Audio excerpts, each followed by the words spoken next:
Have you ever felt completely exhausted after spending 30 minutes with people? Do you prefer texting over phone calls just to avoid that sudden anxiety? When you receive a party invitation, your first reaction is to escape. You look for any good excuse so you can stay at home. In group chats, you always stay quiet, hoping nobody will notice your presence. When you are forced to speak up, you write and erase your words over and over again with worry. And after a simple social gathering, you need to lie in bed for at least 2 whole hours just to recover your lost energy. You might believe you are introverted today, or maybe you have social anxiety, but that isn't the whole truth, and it is not your fault. You might simply feel completely powerless in almost every single social interaction. If this sounds exactly like you, please don't label yourself today. Don't call yourself an antisocial person, or blame your low emotional energy. Today we'll explore a new perspective from the field of modern psychology. You are tired because you lack control in every single conversation you have. You feel like a helpless passenger, sitting in a fast-moving car, with absolutely no steering wheel nearby. Let's look closely at your days. You might stare at your phone screen, reading a message from a coworker,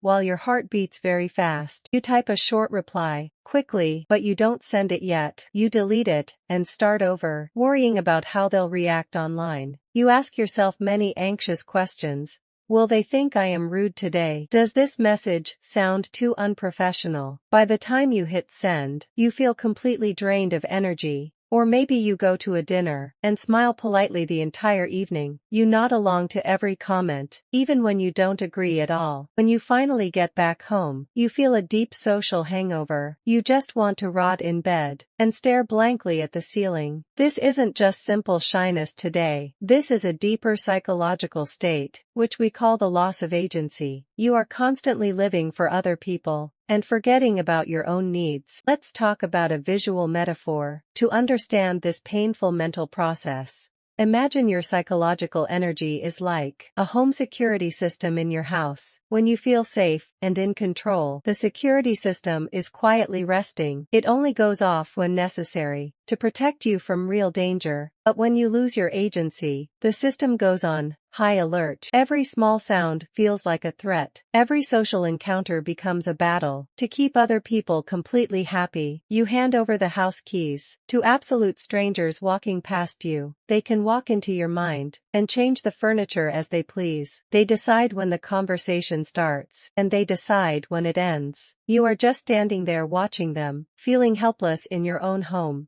Think about how a battery drains. If you drive a normal car, you use gas to move forward, but you are holding the steering wheel, so you decide the final destination. Even if the drive is long, you feel a sense of satisfaction. But when you lose your agency, you are locked in the dark trunk. You don't know the direction now, and you can't stop the vehicle. Your mind is constantly working overtime, trying to predict every single turn. This constant prediction drains your battery much faster than normal talking does. You are not just speaking words today. You are performing for a large audience. You are calculating the perfect response now to avoid any potential negative feedback. This is a massive cognitive load your brain can't sustain easily. No wonder you feel so tired. After just a few minutes of talk, your brain is running a marathon, while your body is just sitting. You are trying to control outcomes now that are completely out of control. When we don't choose freely today, we begin to feel very trapped. This trap isn't outside you today. It is inside your daily social habits. Let's look at the science now. Your brain has a limited budget for making difficult decisions every day. When you spend all of it trying to please other people constantly, you experience very severe decision fatigue. By the time you get home, you've got nothing left for yourself.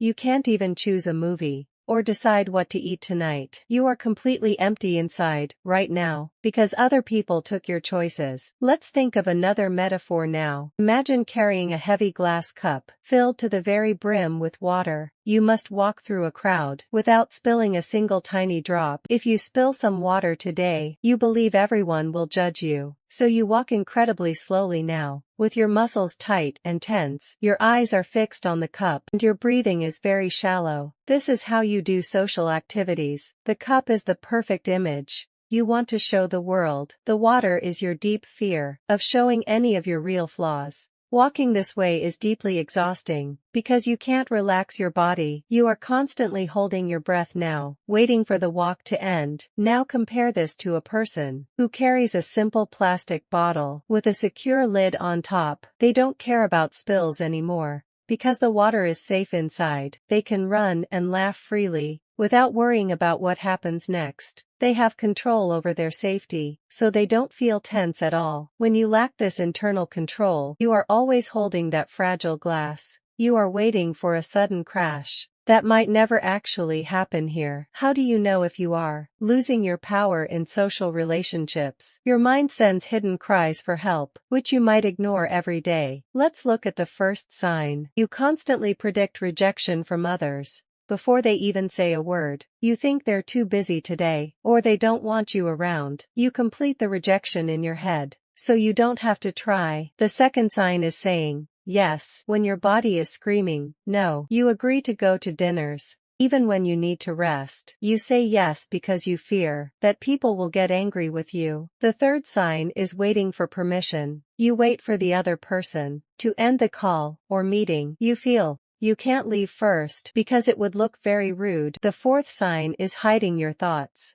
You start a sentence with hope, but then you quickly back down. You say it is just my opinion, and then you stay silent again. You compress your own real desires into a simple word like whatever. These signs aren't just simple habits. They show that your social system has learned to give up completely. This is what famous psychologists call the sad state of learned helplessness. Many years ago, an important scientist conducted a very famous animal study. He placed dogs in a cage and gave them mild electric shocks. At first the dogs tried hard to escape through the small door, but the door was locked tight, so they couldn't get out ever. After many failed attempts to escape, the dogs simply stopped trying entirely. They lay down on the floor and accepted the painful shocks quietly. Later the scientists opened the door, making escape very easy for them, but the dogs didn't move anymore. They had learned they were helpless, so they didn't even try again. This happens to humans as well. When you try to speak up, and nobody seems to listen closely, your mind learns a sad lesson. You think that speaking is useless. You think that expressing your needs will only make things much worse. So you open your own cage.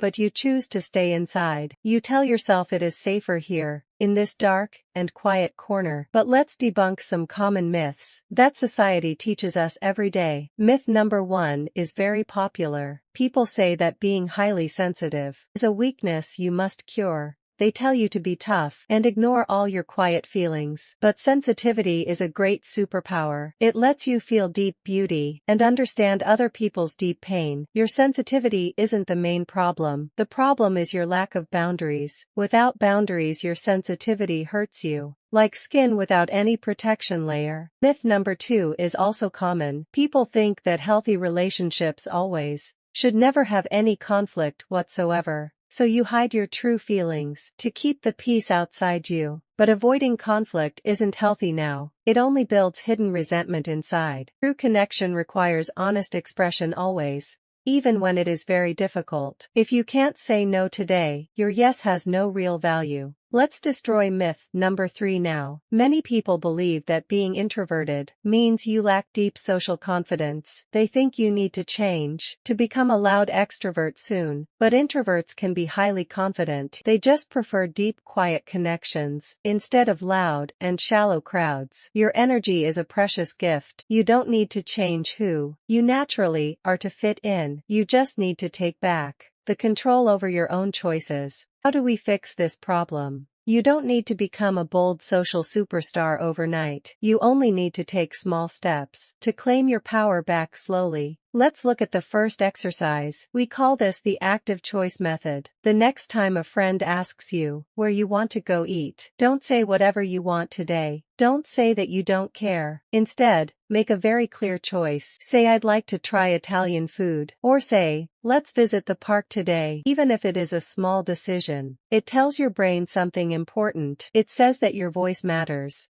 and that you are in control today. You are no longer a passive passenger now. You are choosing the final destination now. This small shift builds mental muscle for making much bigger decisions later. Let's explore the second practical exercise. This is the simple exit rule. You don't need to wait for others to finish their long stories. If you've spent 30 minutes chatting and you feel your battery draining, you can decide to leave first. You can say, "I am going now. Thank you for this great talk." You don't need a massive excuse.